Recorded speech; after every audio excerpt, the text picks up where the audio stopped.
देखिए राजीव, अब से कुछ दिन पहले, कुछ महीने पहले तमाम देश दुनिया ने देखा था जिस वक्त फ़िलिस्तीन का मसला दुनिया भर में गर्मा रहा था। उस वक्त सिर्फ ईरान ही आगे आया था। ईरान ने इस लड़ाई को अपनी लड़ाई समझते हुए इसराइल से टक्कर ली थी। हालांकि अमेरिका और ईरान का झगड़ा अब से नहीं, 1957 से चलता चला रहा है, क्योंकि ईरान के सुप्रीम लीडर जो आज दुनिया में नहीं है, आयतुल्ला अली खामनेनी, उनका ये कहना था कि ईरान चाहता है कि हम अपनी नीतियों पर काम करें, अमेरिका चाहता है कि हम उसकी ग़ुलामी के तहत काम करें, जो हम नहीं कर सकते। हमें शहीद होना, मरना पसंद है, लेकिन सर झुकाना किसी के सामने पसंद नहीं है। और इसी के चलते उन्होंने अब से पहले, आपको याद होगा, जब एक मस्जिद में बाकायदा खुतबा दिया था फ़ारसी में, तो उसकी हिंदी के तहत ये कहा गया था कि हम अपनी लड़ाई खुद लड़ सकते हैं, हमें अधिकार है अपने परमाणु बॉम्ब बनाने का, जो अमेरिका लगातार हमें रोक रहा है। अमेरिका नहीं चाहता कि हम परमाणु देश बने, इसी के चलते वो लगातार हम पे हमले कर रहा है।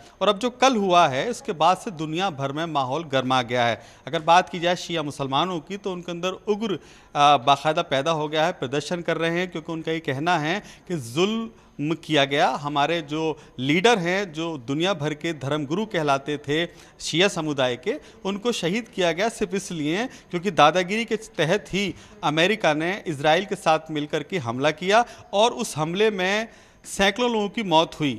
अब हालांकि ईरान भी लगातार अपनी तरफ से मिसाइल छोड़ रहा है, लेकिन जो देश हैं, जो मुस्लिम देश हैं, जो अमेरिका के साथ खड़े हैं, वो उन मिसाइल को वहाँ तक पहुँचने नहीं दे रहे थे। इसी के चलते अब ईरान ने उन देशों को भी टारगेट किया जहां जो अमेरिका का साथ दे रहे हैं, जहां पर अमेरिका के एयर बेस बने हुए हैं, उनको भी निस्तनाबूद करने की पूरी तैयारी अमेरिका ने ईरान ने की थी, जो अमेरिका के बेस थे। और उससे पहले आपको याद होगा, जब जून 2025 में ये 12 दिन का वॉर चला था, उस दौरान भी चाहे वो कतर हो, बहरीन हो, उन तमाम एयर बेस को तबाह किया गया था जो कि अमेरिका के थे। लेकिन अब इस वॉर को अगर देखा जाए तो अमेरिका तो अपनी जंग जीत चुका।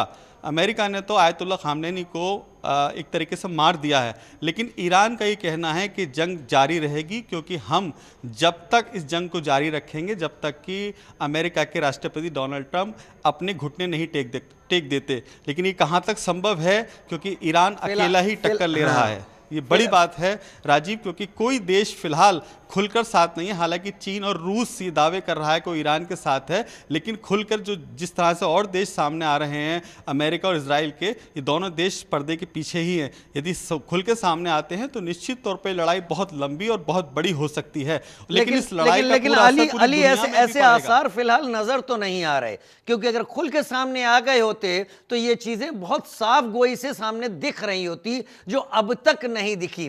रूस पहले ही फंसा हुआ है यूक्रेन में पिछले 4 साल से, वो अपनी ही जरूरतें पूरी कर ले, वो मदद क्या कर पाएगा। लेकिन ऐसी इंफॉर्मेशन है कि उसने कुछ मदद की है, वो फिर भी वो नाकाफी लगती है।